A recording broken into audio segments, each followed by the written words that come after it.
Take our lead, let's help you make your mark. Our goal is your satisfaction. Let us show you the way.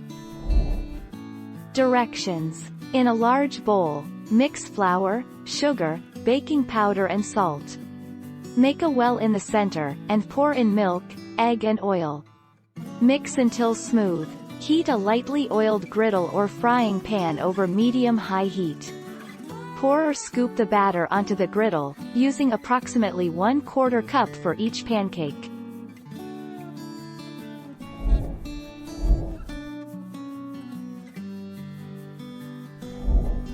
Take our lead.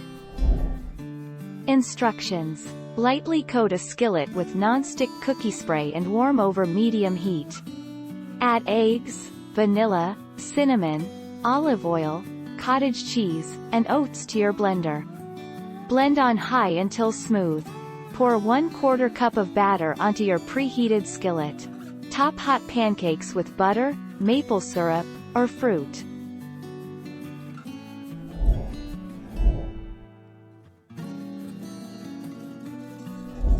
Make your mark, take our lead. Directions. In a medium bowl, mix flour, salt, baking powder and sugar until combined. In a small bowl, beat oil or butter, water and egg.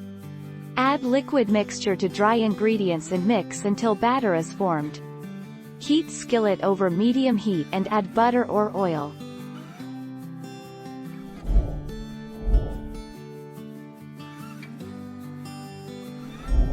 Make your mark, take our lead.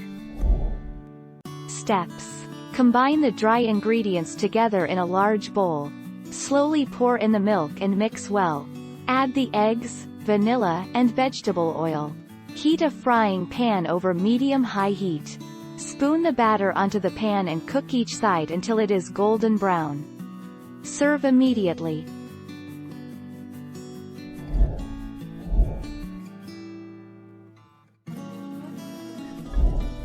Take our lead. To make self-raising flour, mix 100 grams plain flour with 1 teaspoon baking powder. When making cakes or bread, it is essential you use plain or self-raising flour as stated in the recipe for successful results. You can also buy self-raising flour, which has the raising agent already added. Thank you for watching. Please subscribe and hit the bell notification.